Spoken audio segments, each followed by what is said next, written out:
देखिए बच्चों, हमने आपको नेक्स्ट डे जो है आपको बताया था कि पुष्प क्या होते हैं, पुष्प किन किन भावों से मिलकर बने होते हैं। लेकिन आज हम लोग पढ़ेंगे परागण। परागण क्या होता है, परागण किसे कहते हैं, और परागण क्रिया के पश्चात ही हम लोग पढ़ेंगे निषेचन क्रिया कैसे होती है। तो ध्यान दीजिएगा बच्चों, ये बोर्ड के एग्जाम में आता है, परागण किसे कहते हैं। ध्यान दीजिएगा, परागण किसी पुष्प का परागकण उसी पुष्प के या उसी पौधे के दूसरे पुष्प के वर्तिकाग्र पर पहुंचते हैं तो इस क्रिया को परागण कहते हैं। या तो आप कह सकते हैं किसी पुष्प का परागकोश या परागकोश से परागकण निकल करके पुष्प के स्त्री केसर के वर्तिकाग्र पर पहुंचते हैं तो इस प्रक्रिया को परागण कहते हैं। लेकिन पौधों में परागण दो प्रकार से होता है, स्वपरागण, परपरागण। स्वपरागण किसे कहते हैं, यदि एक पुष्प का परागकण उसी पुष्प के या उसी पौधे के दूसरे पुष्प के स्त्री केसर के वर्तिकाग्र पर पहुंचते हैं तो इस प्रक्रिया को स्वपरागण कहते हैं। स्वपरागण की प्रक्रिया द्विलिंगी पुष्पों में भी होती है और एक लिंगी पुष्पों में भी होती है। जैसा कि आपको ध्यान दीजिएगा, अगर ये पौधा है, ये इनके फ्लावर है, ये पुष्प, ये पुष्प है, इनमें अगर देखा जाए तो परागण क्रिया कैसे होती है, स्वपरागण। अगर इस पुष्प का परागकण इसी पुष्प पर चला जाए या इनका परागकण उड़ करके इस पुष्प पर चला जाए या इस पे चला जाए तो इस प्रक्रिया को हम स्वपरागण कहते हैं। ध्यान दीजिएगा, स्वपरागण कहते हैं किसे, यदि एक पुष्प का परागकण उसी पुष्प के या उसी पौधे के दूसरे पुष्प के वर्तिकाग्र पर पहुंचते हैं, इस प्रक्रिया को स्वपरागण कहते हैं। स्वपरागण की प्रक्रिया द्विलिंगी पुष्पों में भी देखी जाती है और एक लिंगी पुष्पों में भी देखी जाती है। अगला है परपरागण। परपरागण किसे कहते हैं, परपरागण की क्रिया में एक पुष्प का जो परागकण होता है उसी जाति के दूसरे पौधे के, पौधा दूसरा होना चाहिए लेकिन एक ही जाति का होना चाहिए, एक पुष्प का परागकण उसी जाति के दूसरे पौधे के पुष्प के स्त्री केसर के वर्तिकाग्र पर पहुंचते हैं, इस प्रक्रिया को परपरागण कहते हैं। ध्यान दीजिए बच्चों, अगर एक पौधा यहाँ पर है, इनके पुष्प यहाँ है, ये पुष्प है पौधों के, और एक पौधा यहाँ पर है,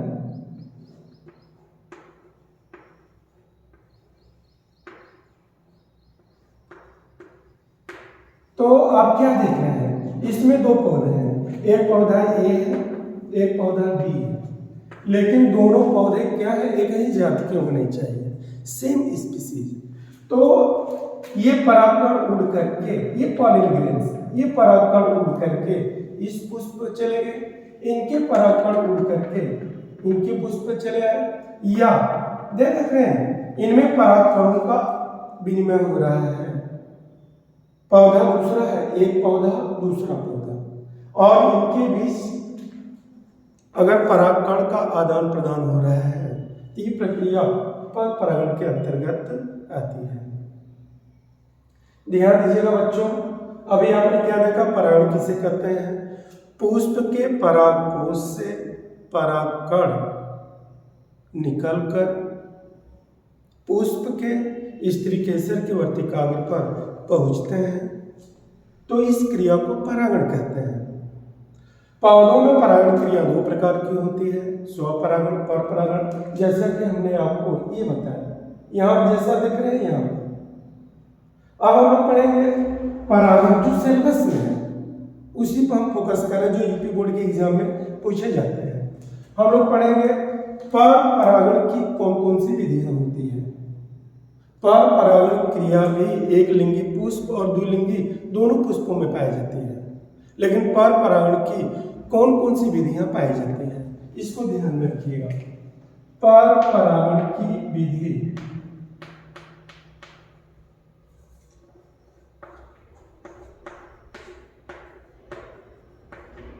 ध्यान दीजिएगा। पर परागण की कौन कौन सी विधियां हैं? वायु द्वारा, जल द्वारा,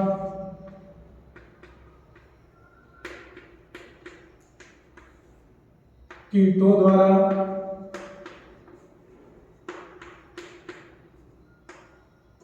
और जो है जंतुओं द्वारा।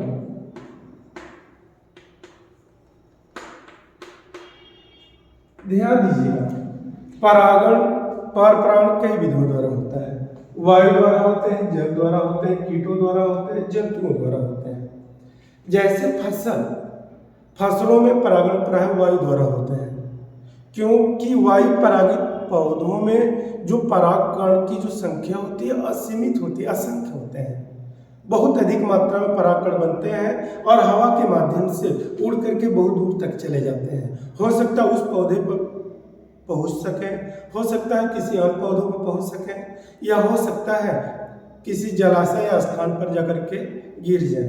ये परागकण नष्ट हो जाते हैं। यही कारण है कि वायु द्वारा पौधों में जो परागण क्रिया होती है उनमें परागकणों का निर्माण अधिक मात्रा में होता है। जैसे मक्का, गेहूं में जो परागण क्रिया होती है ये वायु द्वारा होती है। बच्चों ध्यान दीजिएगा, जल द्वारा परागण क्रिया किन पौधों में होती है? ऐसे पौधे जो जल निमग्न होते हैं, जल के अंदर होते हैं, किंतु इनमें परागण क्रिया जल की सतह पर होती है। जैसे आपको वैलिसनेरिया परीक्षा में आता है, वैलिसनेरिया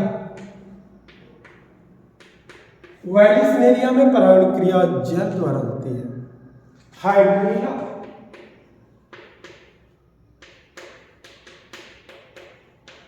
हाइड्रिला में भी परागण क्रिया जल द्वारा होती है।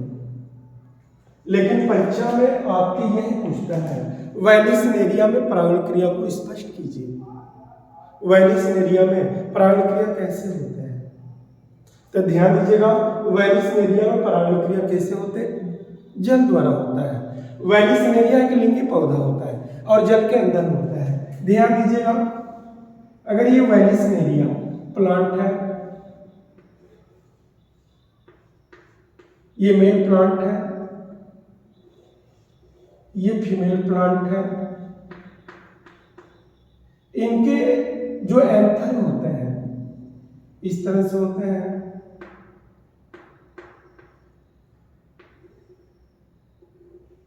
और इस जो मेल फ्लावर जिसको कह सकते हैं, इसी पुष्प क्रम से फ्लावर टूट टूट करके जल के ऊपरी सतह पर पहुंचते रहते हैं। ये जल है। जल के अंदर ये पौधा जो है डूबा हुआ है, वैलिसनेरिया पौधा। ये मेल प्लांट है, ये है फीमेल। यहां से जब ये परिपक्व होते हैं, इनके जो फीमेल फ्लावर होते हैं जल की सतह पर आ जाते हैं और इनके जो पुष्प क्रम से जो पुष्प निकलते हैं वो बंद होते हैं, क्लोज होते हैं और जल की सतह पर आ जाते हैं। ये इस तरह से इनका स्ट्रक्चर है। ये क्लोज फ्लावर है, इनको आप कह सकते हैं क्लोज्ड फ्लावर। बंद होते हैं, जब खुलते हैं इनका स्ट्रक्चर इस तरह से दिखाई देने लगता है।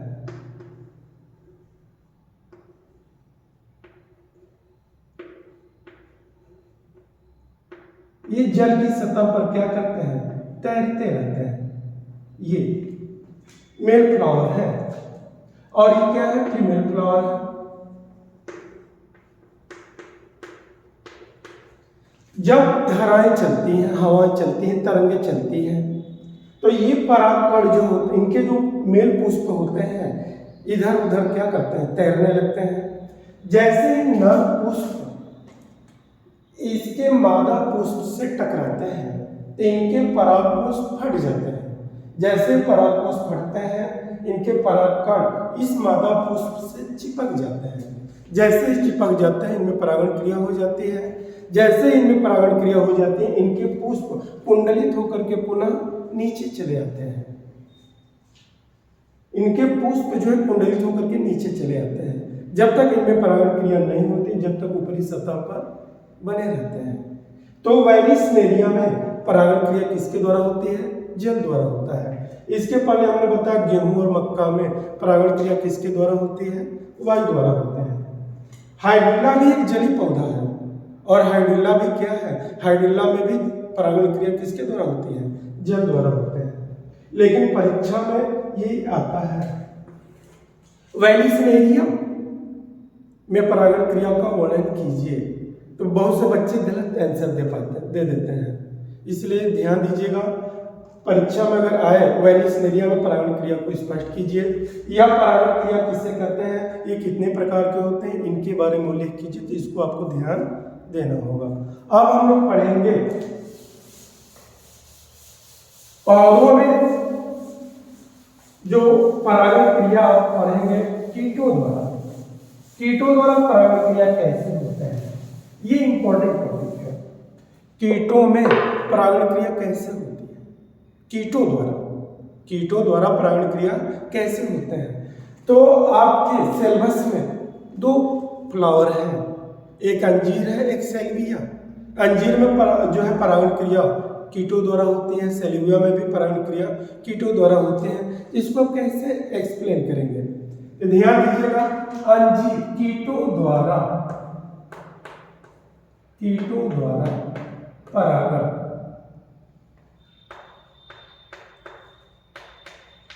कीटों द्वारा परागण क्रिया को ध्यान में रखिएगा कि कीटों द्वारा परागण क्रिया कैसे होती है। एक अंजीर, ये अंजीर एक पौधा है, इसके जो फ्लावर है अंडाशय में होते हैं, इसके पुष्प जो है अंदर की ओर होते हैं। इस तरह से इनके पुष्प ये अंदर होते हैं। इसको हम इन्फ्लोरेसेंस पुष्पक्रम या आशय भी बोलते हैं। तो इनका इन्फ्लोरेंस, इसमें एक बर नाम की जो बर नाम का कीट इसके अंदर प्रवेश करता है। ये कीट, बर नाम का जो कीट है, इसके अंदर क्या है? ये प्रवेश कर रहा है। इनसे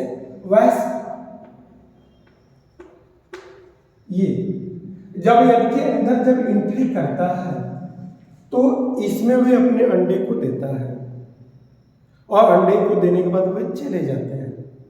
जब इनका पुष्प, जब अंजीर का जब पुष्प परिपक्व हो जाता है तो इनमें पुंकेसर जब परिपक्व हो जाते हैं तो उसी समय इनके अंडे से लार्वा निकलते हैं। और जब लार्वा निकलते हैं तो लार्वा इधर उधर गमन करता है, गतिशील होता है, जिसके कारण परागकोश फट जाते हैं और परागकण इनके लार्वा से चिपक जाते हैं। जब चिपक जाते हैं तो ये कीट क्या करता है?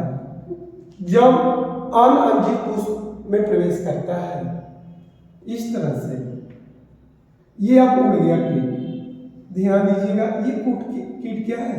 मूवमेंट कर गया, उड़ गया। और उड़ने के बाद जब अंजीर पुष्प में जब प्रवेश करता है, क्योंकि इनके बॉडी से पॉलिन ग्रेन्स चिपके होते हैं, इनके बॉडी से क्या है? पॉलिन ग्रेन क्या होते हैं? चिपके होते हैं। पॉलिन ग्रेन्स ये इनके बॉडी से चिपका होता है। जब ये उड़ करके फिर अंजीर के पुष्प में जब प्रवेश करते हैं, इनके परागकण इनके वर्तिकाग्र से रगड़ खा जाते हैं, जिसके कारण इनमें परागण क्रिया हो जाती है। ध्यान दीजिएगा बच्चों, कीटों द्वारा परागण पूछता है, अंजीर में परागण क्रिया का उल्लेख कीजिए। तो अंजीर में कीटों द्वारा परागण होता है और इनमें वही कीट प्रवेश करते हैं जो सूक्ष्म आकार के होते हैं, जैसे वैश्य तो बर कीट कहा जाता है।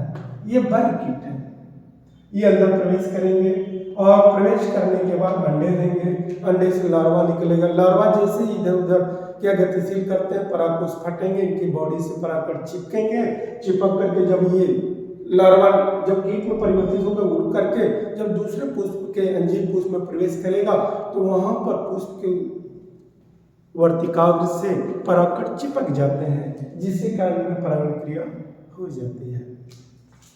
और आपके सिलेबस में जो है आपका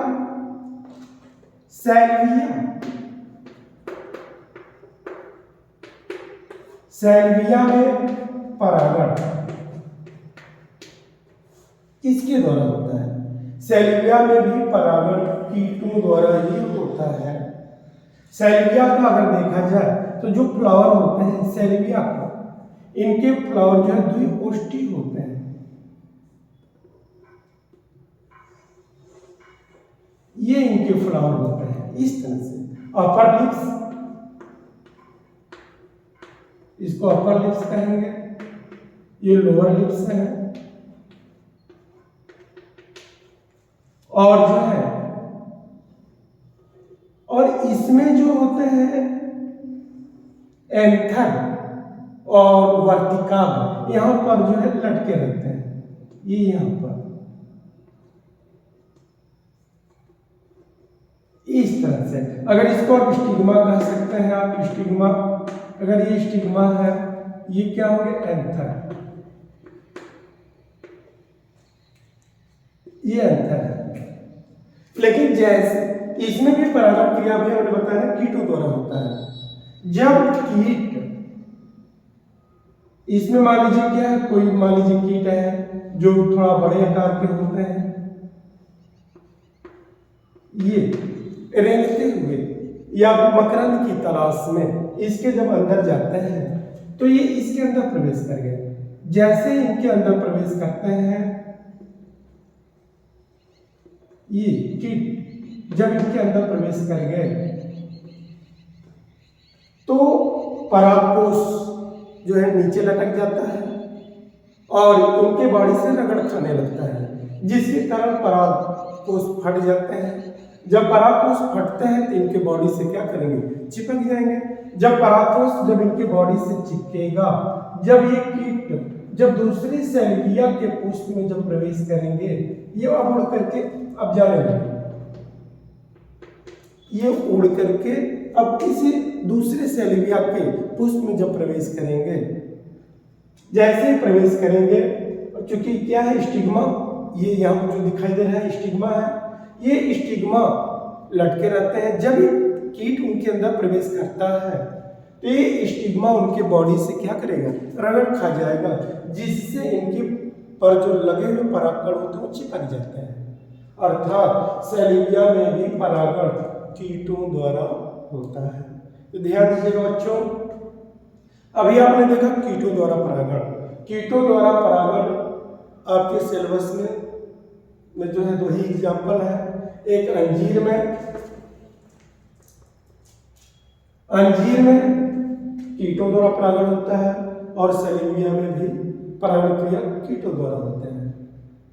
ध्यान दीजिएगा, परागण किसे कहते हैं, अभी आपने देखा परागण किसे कहते हैं, परागण कितने प्रकार का होता है, पार परागण क्या है, स्वपरागण क्या होते हैं, इसको आपने डिफाइन किया। और जल द्वारा परागण किस में होता है, वायु द्वारा परागण किस में होता है, कीटों द्वारा परागण किस में होता है।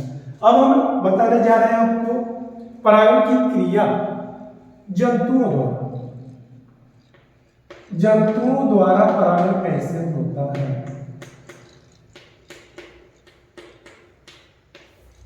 जंतुओं द्वारा परागण कैसे होता है। जंतुओं द्वारा परीक्षा में पूछता है, कदम में परागण क्रिया जो है चमगादड़ द्वारा होता है। कदम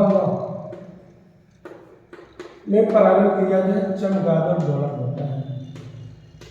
चमगादड़ द्वारा जो होते हैं परागण क्रिया होते हैं कदम में। और जमीकंद को हम लोग गांव भर में सूरन भी कहते हैं। जमीगंत को हम सुरंग भी कह सकते हैं। लेकिन इनमें जो परागण क्रिया होता है वो घोंघा जंतु द्वारा होता है। ध्यान दीजिएगा, परीक्षा में आता है ऑब्जेक्टिव टाइप क्वेश्चन या शॉर्ट टाइप क्वेश्चन में अगर पूछ दे कदम में परागण क्रिया होती है किसके द्वारा, चमगादड़ द्वारा। जमीकंद में परागण क्रिया किसके द्वारा होती है, घोंघे द्वारा होती है। तो बच्चों अभी आपने क्या देखा, मेन टॉपिक परागण किसे कहते हैं, परागण किसे कहते हैं, ये कितने प्रकार का होता है और पर परागण की कौन कौन सी विधियां होती है। अधिकांशतः बच्चों ध्यान दीजिएगा, अधिकांशतः ये जो है पुष्प में जो परागण क्रिया जो होती है वो कीटों द्वारा होता है, कीटों द्वारा परागण क्रिया होती है अधिकांशतः पौधों में।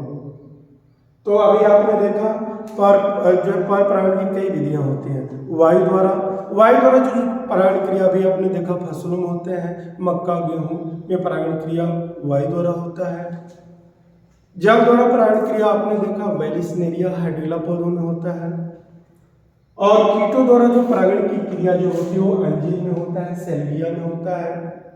और जंतुओं द्वारा जो परागण क्रिया जो होती है जैसे चमगादड़ है, घोंघा है, जो आपके सिलेबस में पूछ होता है कदम में परागण क्रिया किस जंतु द्वारा होता है और जमीकंद में भी परागण क्रिया किस जंतु द्वारा होता है। तो बच्चों अभी आपने देखा, इसके पहले हमने आपको बताया था पुष्प क्या होता है, पुष्प के कितने भाग होते हैं, पुष्प किन किन भागों से मिलकर बना होता है, इन चीज़ों के बारे में आपने देखा। आज आपने देखा परागण क्रिया। लेकिन बच्चों देखिए हम वही टॉपिक को टच कर रहे हैं, सेम टू सेम यही टॉपिक कक्षा 10 में भी है, सेम टू सेम टॉपिक यही कक्षा 10 में भी है। वहाँ पर थोड़ा सा सिलेबस यही टॉपिक है, ये भी 10 में भी पढ़ना है, इसलिए इसको हमने आपको 12वीं को भी पढ़ा है और एक तरह से देखा जाए तो 10वीं क्लास के लिए भी यही है टॉपिक। तो इसके बाद जब परागण क्रिया हो जाएगी तो परागकण में नर युग्मक बनेंगे और जब नर युग्मक बनेंगे तो ये अंड कोशिका के साथ संयुग्मित होंगे। जब संयुग्मित होंगे तो निषेचन की क्रिया पूर्ण होगी। अब इसके आगे वाला टॉपिक पुष्प में निषेचन क्रिया कैसे होती है, इनके बारे में हम लोग नेक्स्ट टॉपिक में पढ़ेंगे। इसके लिए आप लोग को धन्यवाद।